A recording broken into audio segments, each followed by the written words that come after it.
बिस्मिल्लाहिर्रहमानिर्रहीम जी। जैसे कि फोर्थ कमिंग बजट पे बात हो रही है, तो मैं समझता हूँ कि हमें सिंगल टैक्स सिस्टम की तरफ आने की ज़रूरत है। मलेशिया, थाईलैंड और दुबई इसकी बहुत बड़ी एक मिसाल है, जहाँ पर टैक्स जनरेट होता है और ट्रमेंडस अमाउंट में जनरेट होता है। And we want to take step जिसमें आम आदमी को नज़र आए कि उसको किस तरह का रिलीफ मिल रहा है। हमारा सबसे जो इम्पोर्टेंट सेक्टर है वो है हमारा एसएमई सियालकोट का, और हमारा ये मौक़िफ़ है कि एसएमई को अगर संभाला ना गया, उनको फाइनेंसिंग ना दी गई, तो बड़ी इंडस्ट्री भी चल नहीं सकती।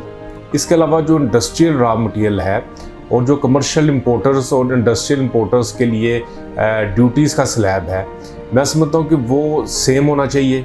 सिस्टम को कंप्यूटराइज करने की ज़रूरत है, सिस्टम में शफाफियत लाने की ज़रूरत है। जो डिजिटल पाकिस्तान का जो हमारा हब है कि वो हब पूरा करने की ज़रूरत है।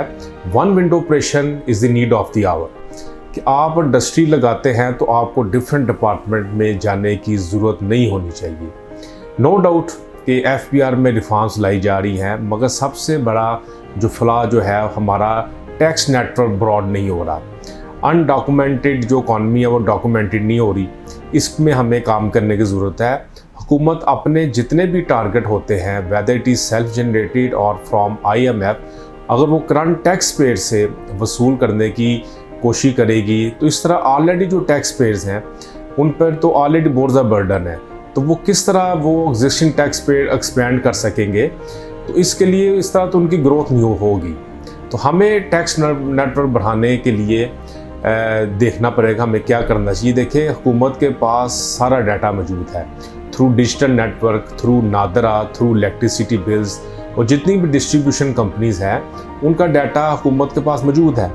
इसके अलावा जो सियालकोट बिज़नेस कम्युनिटी जो इश्यूज़ हैं, देखिए मैं जो डिलीशन ऑफ देखें 5% with sale tax on companies against purchase from unregistered person, ये हमारा बहुत बड़ा एक इशू है।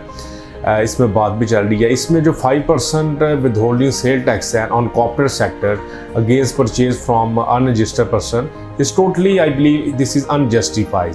और हम चाहते हैं कि export oriented companies should be completely exempted from levy of withholding sale tax with immediate effect, क्योंकि export sector is principally exempt from levy of sale tax globally as per international norms.